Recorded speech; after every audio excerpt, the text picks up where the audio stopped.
Стефания Димитрова, управител на едно младо издателство Алфа Омега. Добър ден! Добър ден! Току-що излязаха двете книжки на френския приключенски комикс Ратафия. Те също се издават с съдействието на програма Витоша на Френски институт в София. Книжките са много весели и интересни. Те са от Никола Потие и Фредерик Салседо. Фредерик Салседо е художника. Става дума за приключения, за кораби, за капитани. Кажете сега нещо за тях. Ами тези книжки са специално създадени за тинейджери. Те са част от рубриката на издателство Милан Трези Транж. Тези странни 13 години всъщност са предназначени за деца от 11 до към 18 години, тъй като тинейджерите са от една страна искат да бъдат самостоятелни, от друга страна все още са неориентирани, какво да четат, как да се забавляват. И точно за тази читателска аудитория са създадени тези книжки.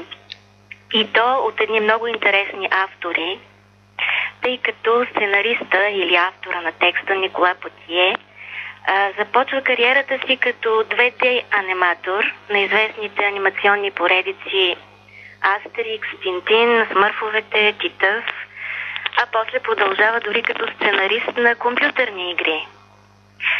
Артур и Минимоите, Астерикс също, така че това е един автор, който изцяло отговаря на интересите на децата към динамични действия, малко текст, странни съчетания на обстоятелствата, необичаен поглед към приключенията.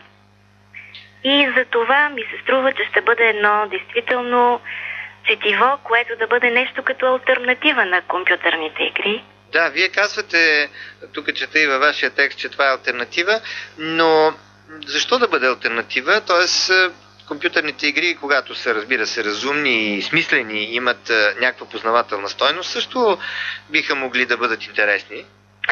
Без съмнение, но индустрията на игрите, особено игрите в мрежа, изцяло поглъща децата в тази възраст. И аз, както споменах от начало, те все още не могат самостоятелно да подберат какво ново забавление да си измислят.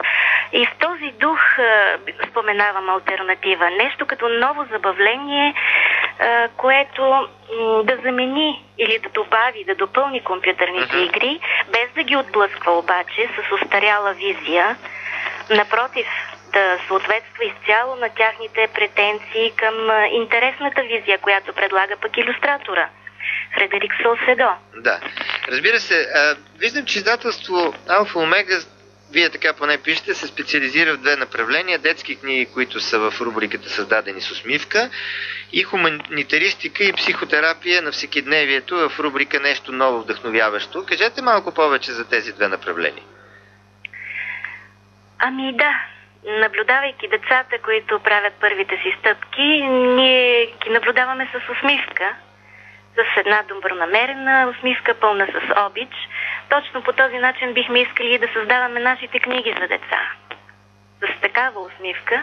А за другото, което е с другото направление, другото направление, това е усмивката към порасналите деца. Да.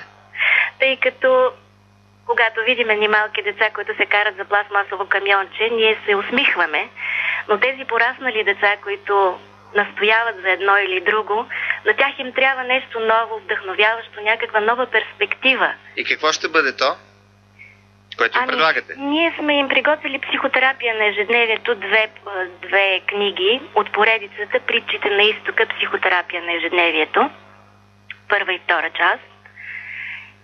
Също така книгата В търсене на себе си затъгала на 21 век. Това е една перспектива. Какво ни очаква затъгала на 21 век? Дали ние плуваме под флага на мечтите, както моряците на Колумб, или нямаме мечти, или повече се страхуваме, отколкото се надяваме? Ето на такива отговори. Авторите? Авторите на В търсене на себе си затъгала на 21 век са хуманитаристи, известни български учени, които се събраха на международна конференция заедно със своите колеги от Япония, Америка, Франция, Германия. Направиха една конференция на тази тема и ние издадохме съответно тяхните виждания. Следващите книжки от поредицата Ратафия?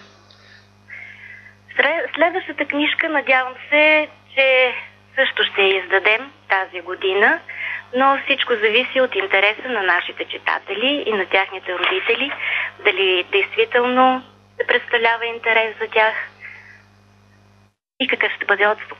Благодаря ви, благодаря на Стефания Димитрова, успех на поредицата и на издателство Алфа Омега. Благодаря.